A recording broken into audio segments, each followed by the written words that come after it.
Hey viewers, welcome back to Andy's Garage. And today in the garage I'm working on this mower deck spindle. Came off of a 48-inch Troy built. The bearings are bad on it, real stiff and grindy. What I'm going to do today is, in an effort to save a little bit of money, I have some old bearings that fit. They're just lying around in the garage. I'm going to go ahead and use them. Some of you people know what I'm talking about here, when you have all these parts lying around and then thinking you're going to use them and they sit around for years, and then that one day you need it, you're glad you got it. And that's the situation here. This is a real simple job. Takes just a few minutes to do. It's not that hard. Heck, it takes you longer to take this stinking thing off the deck than it will to replace these bearings. So as I said, it's a real simple job. So let's get started.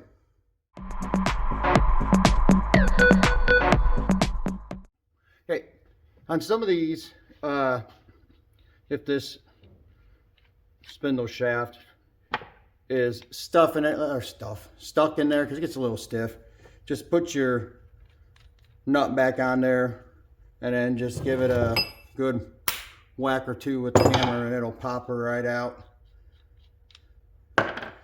So this shaft just slides right on out. We'll clean it up too when we're done. Oh man, she's gritty. She's real gritty. There we go. So we'll get some sandpaper. We'll clean that up a little bit. And before I knock these bearings out, there is a little spacer inside here. You want to make sure you're careful of that, because when you knock this bottom bearing out, it's going to want to fall out with it.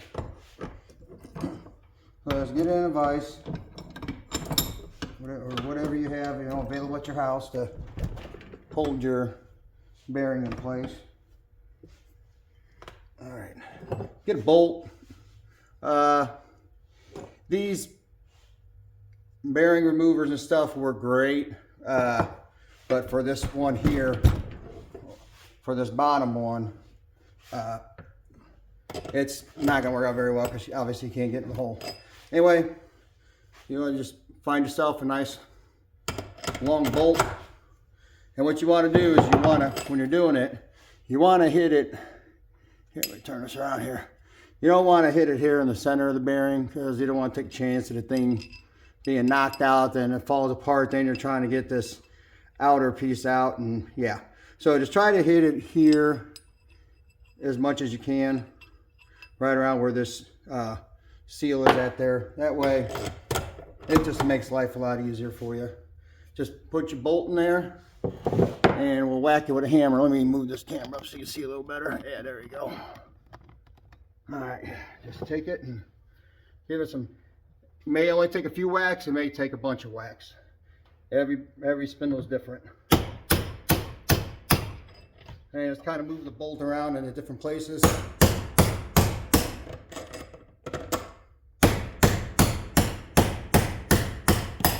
There you go. And she's out. Oh, and remember how I was talking about spacer that's in there? Actually, this one has two. Usually they'll only have one, similar to this one here, but this one has two, and that's okay. Anyway, well, now I just want to knock out this bottom piece. Let's fix my vise here. Turn her upside down, and nope, we're just gonna keep it this way. I don't know what I was thinking. Getting ahead of myself here. Now this time we're going to use this remover here. So anyway, like I said, this is what it looks like when she's out. Like I said, this one here we were knocking out this way. Now this one we're going to knock out this way.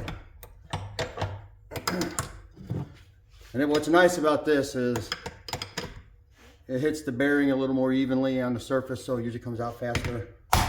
See? Right there. That quick on that one, because you get it covering more surface area. So I'm going to take this out. I'm going to go get a wire brush. I'm going to clean out the inside of this bearing. So I'll be right back. All right, viewers, I got a little wire wheel, and we're just going to clean this puppy out.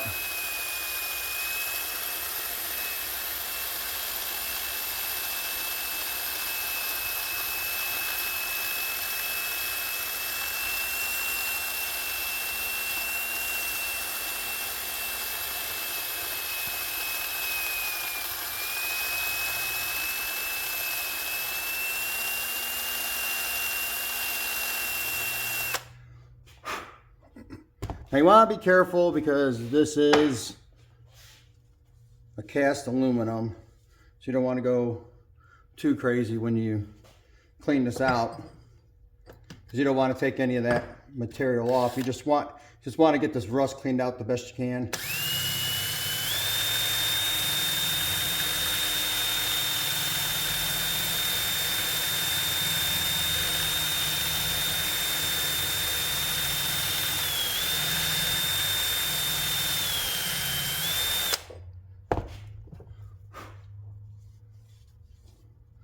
Then if you have some brake cleaner, it doesn't hurt to spray it down a little bit with some brake cleaner to get any dust or whatever out of here from cleaning it out. Okay, good to me. I'm gonna go ahead and get this other side.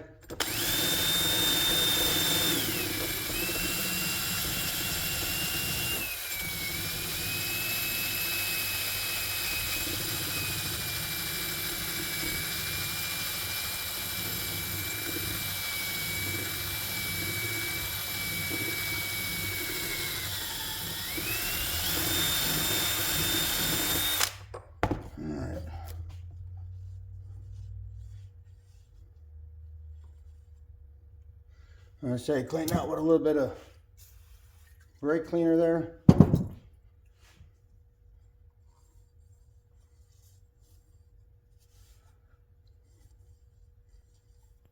All right. That's all that there is to this part of it. It's not a big deal. Now I know some people, when they put their bearings back in, a lot of times people want to grease them. You don't have to grease them. They will be just fine. And it doesn't really matter if you want to start with, you know, which side you want to start with. It absolutely does not matter. So they go in, you know, opposite way that they came out. Back in the vise here.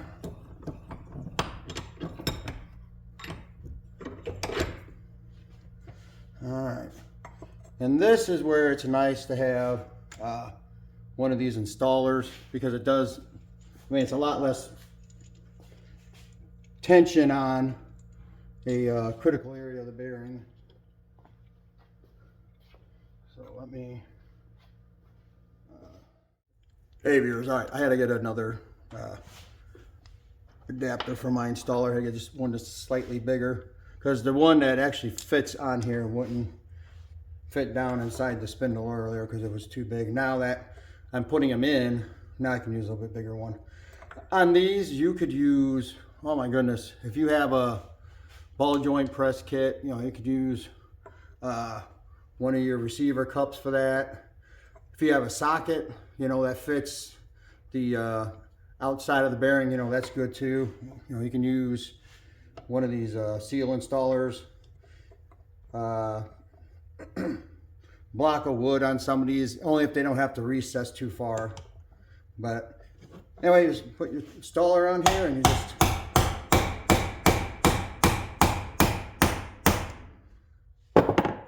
put it in place just like that. And it's only going to go so far because there is a lip inside here, and that's where the bearing is going to stop. So you don't have to worry about driving it in too deep or not deep enough.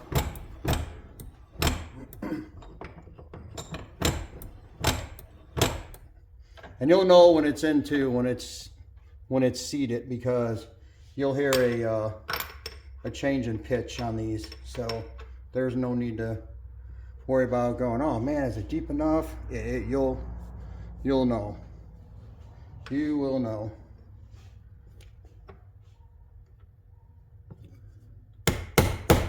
Oh, and the nice thing is about these bearing installers, they're pretty cheap on Amazon. They are not very expensive.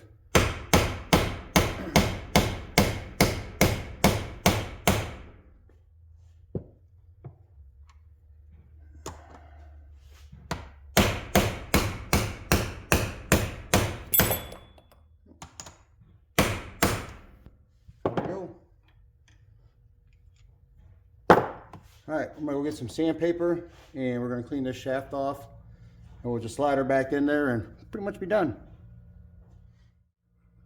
You don't want to get too crazy with, you know, what kind of grit sandpaper you use, you know. This one here, for example, is a 220. So that's good enough. You just want to kind of clean up some of that gunk and surface rust that's on here.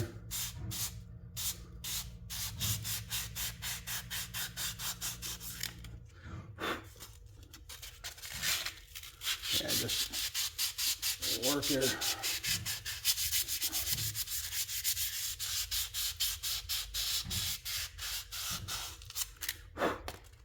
Again, if you want to use some brake cleaner or something, clean it off, go ahead. That way you get all that debris off. And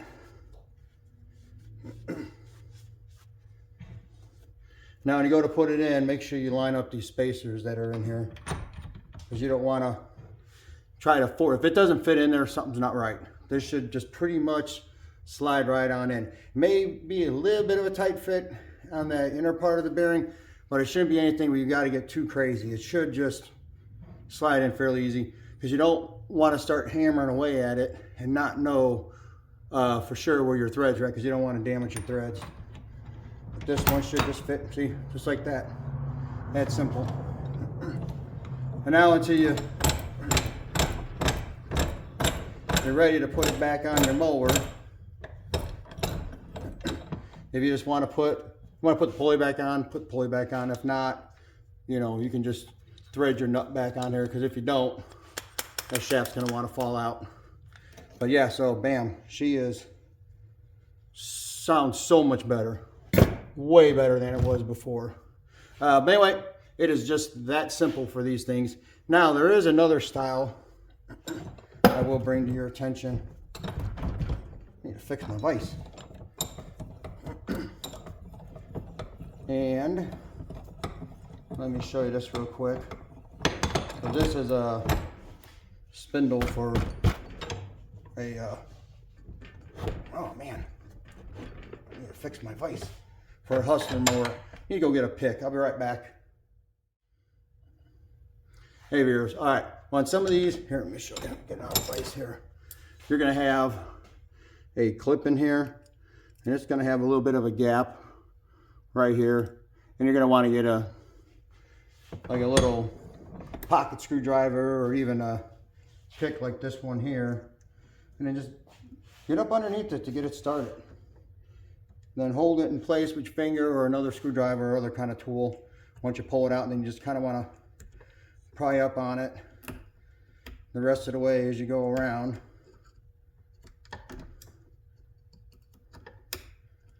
Not quite sure why they put these on here, because it's like they work fine without them. So you just keep prying this clip up till, there you go, you get her out. And that's what that clip is right there. What it does, it goes right into this groove right in here, is what it does.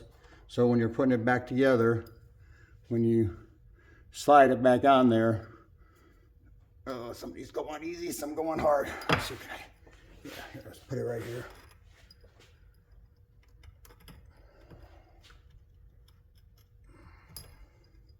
Yeah, this one is going to want to be a, this one is going to want to be a bear. Start it with this pick.